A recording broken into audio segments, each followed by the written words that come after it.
1857 میں انگریزوں کے خلاف جنگ آزادی ہندوؤں اور مسلمانوں نے مل کر لڑی تھی۔ سر سید احمد خان کا اس پر کیا رد عمل تھا؟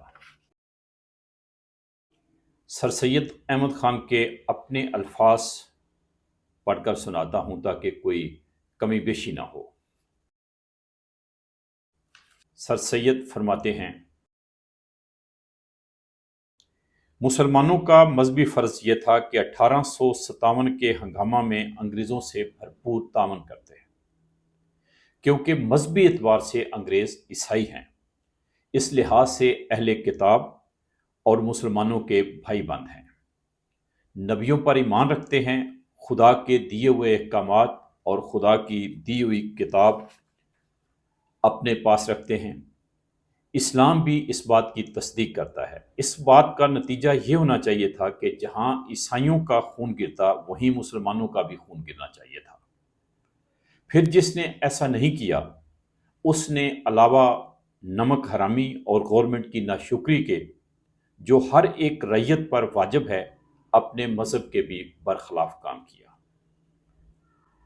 اگر کسی کو شبہ ہو سر سید احمد خان کے ان الفاظ کی تصدیق کرنا چاہتا ہو تو مقالات سر سید جلد ہفتم صفحہ 41-41 دیکھ سکتا ہے۔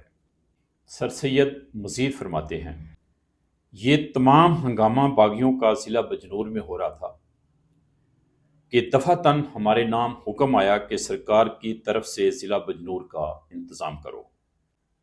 اس وقت بھی ہم اپنی جان کا بچنا باغیوں کے ہاتھ سے ہرگز نہ جانتے تھے، مگر ہم نے انتظام ضلع کا اٹھایا اور سرکار کے نام سے تمام ضلع میں منادی کی اور اشتہارات سرکار کے نام سے جاری کیے اور انتظام ضلع کا سرکار کی طرف سے کیا، اور ضلع بجنور کے زمینداروں کو ساتھ لے کر باغیوں سے مقابلہ کیا۔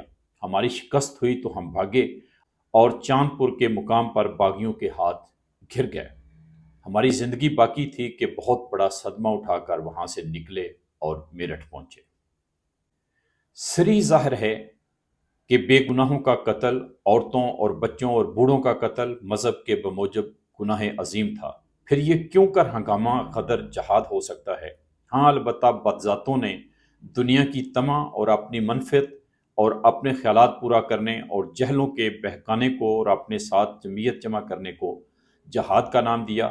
پھر یہ بات بھی مفسدوں کی حرام زدگی میں سے ایک حرام زدگی تھی، نہ کہ واقع جہاد۔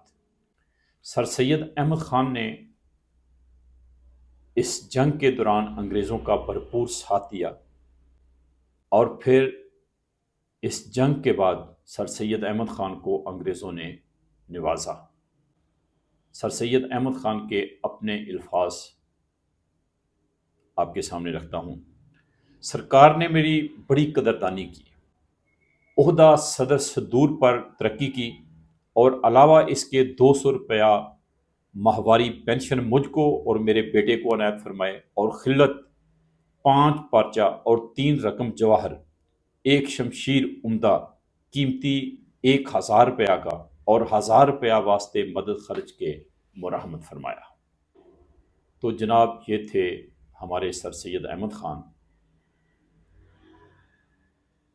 جو 2 قومی نظریہ کے بانیوں میں سے ہیں۔ بہت شکریہ۔